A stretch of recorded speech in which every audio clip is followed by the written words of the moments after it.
முதல்ல நீங்க யாருக்காக வாழறீங்கன்னு இருக்குல்ல. உங்களுக்கு என்ன பிடிக்கும் பிடிக்காதுன்னு நான் சொல்ல முடியாது இல்லையா. உங்க வாழ்க்கையை சரி தப்புன்னு சொல்ற உரிமை எனக்கு கிடையவே கிடையாது. என் கோணத்துல சரியா இருக்கலாம், என் கோணத்துல தப்பா இருக்கலாம். ஆனா உங்க வாழ்க்கை உங்களோடது இல்லையா.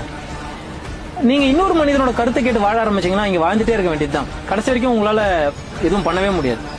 நீங்க ஒரு உணவு சமைங்களேன், இந்த உணவை சமைச்சு ஒரு 5 பேருக்கு கொடுங்களேன், 5 பேர் 5 விதமான கருத்து சொல்லுவாங்க. ஆனா நீங்க சாப்பிடும்போது முற்றிலும் வேற கருத்துல இருக்கும். உங்க வாழ்க்கைக்கான சிறந்த ஒரு ஜட்ஜி நீங்க மட்டும்தான். இது என் வாழ்க்கை, இது நான் வாழ வேண்டியது. இதுக்கு அங்கீகாரம் கொடுக்கறதுக்கு யாருமே கிடையாது. உங்க கணவனும் உங்களுக்கு அங்கீகாரம் கொடுக்க முடியாது, உங்களை பெத்தவங்களும் உங்களுக்கு அங்கீகாரம் கொடுக்க முடியாது, நீங்க பெத்தவங்களும் உங்களுக்கு அங்கீகாரம் கொடுக்க முடியாது. அந்த இடத்துக்கு நீங்க தெளிவா வந்துடணும். இந்த வாழ்க்கை எனக்கு இறைவன் கொடுக்கப்பட்டது. என்னைக்கா இருந்தாலும் ஒரு நாள் செத்துருவேன். ஆனா சாகிறதுக்குள்ள நான் இந்த வாழ்க்கையை வாழ்ந்தனா இல்லையான்றதுதான் பேச்சு. அப்படி வாழும்போது அதை என் உணர்வுக்காக வாழணும், என் மனசுக்காக வாழணும். சரி தப்ப நான் தான் முடிவு பண்ணணும். இன்னொருத்த நான் என்னன்றதை முடிவு பண்ணவே கூடாது. அந்த உரிமையை நான் அவனுக்கு கொடுக்கவும் கூடாது.